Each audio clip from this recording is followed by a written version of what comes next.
movie Happy Gilmore, Happy converts his hockey swing into a golf swing to get insane distance off the tee,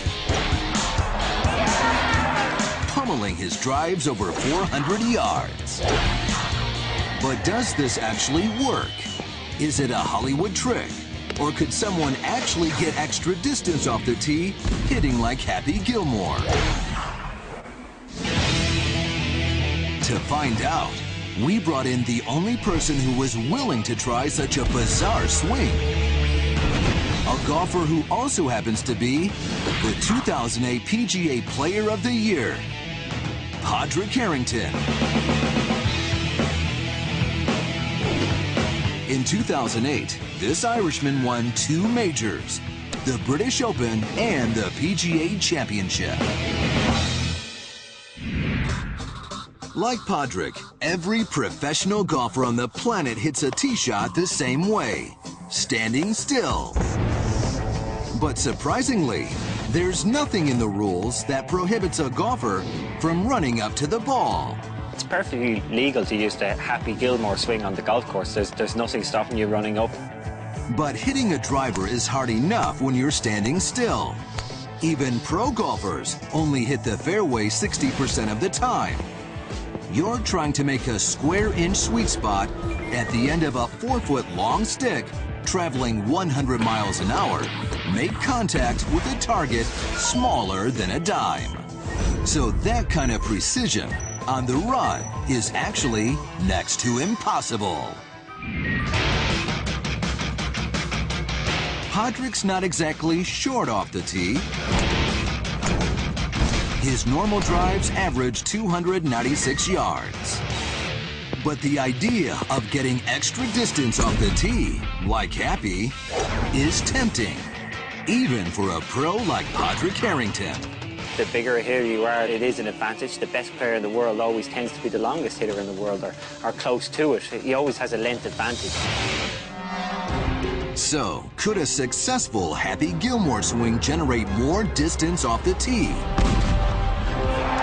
And help a pro like Padraig win more tournaments?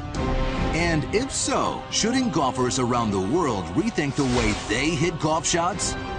It's time to take the shackles off of golf and see if Padraig can hit a golf ball while running.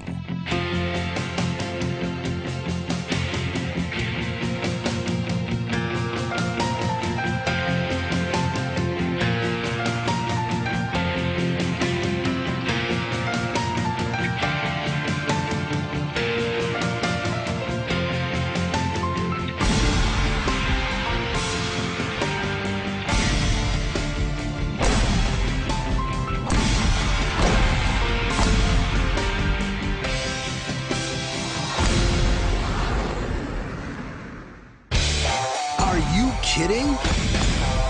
Padraig totally smokes his Happy Gilmore drive. And he doesn't just take a step into the ball like Happy. He gets a full-on running start. Well, I noticed that both my feet left the ground at one point, so I was airborne. At first glance, the two driving styles look radically different. But a side-by-side comparison on the Phantom high-speed footage is mind-blowing.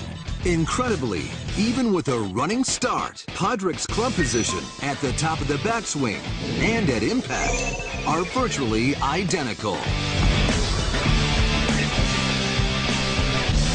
So it looks amazing, but did Padraig's unconventional swing actually crank out longer drives?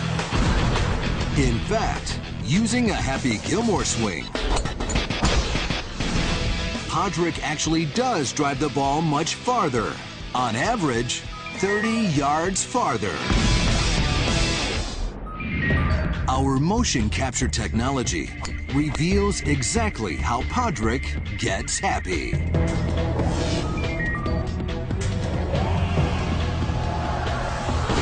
Padraig attacks the ball at 4 miles an hour. This forward momentum helps increase clubhead speed from his normal 107 up to 114 miles an hour. More importantly, his run-up enables him to make a huge shoulder turn. And this is one key to extra distance. Pros call it the X factor. That's how much you stretch your hip away from your shoulder in the downswing. And because I plant a little bit like a javelin thrower in my Happy Gilmore, I get a much better stretch, and then my left hip stops much quicker so that I get that acceleration. Padraig's increased shoulder turn means that he can hit his Happy Gilmore drives a full 10% farther than his normal drives. And those extra yards off the tee can mean a big difference on the next shot. If you're approaching the green from 30 yards closer, you're hitting less club, and you've got a better chance of sticking that ball near the hole. So why doesn't Padraig use this crazy swing on the golf course? It comes down to consistency and accuracy. I don't believe I'd be as accurate. And would the gain of, 20, 30 yards be worth it? Because added distance can also mean added distance the wrong way. At impact, a club face that is twisted only 1 degree offline or makes contact a couple of millimeters away from the sweet spot can result in a drive that travels 20 yards offline. I'd like to do it on the golf course, but I'm too cautious for that. Ultimately, in a sport where millions of dollars could come down to 1 or 2 strokes, the risk isn't worth the reward. But for the rest of us, since we all pretty much stink anyway, even Padraig recommends we try it. If you're going to try the Happy Gilmore, and I think you should try it, don't think too much about it and just give it a good hit.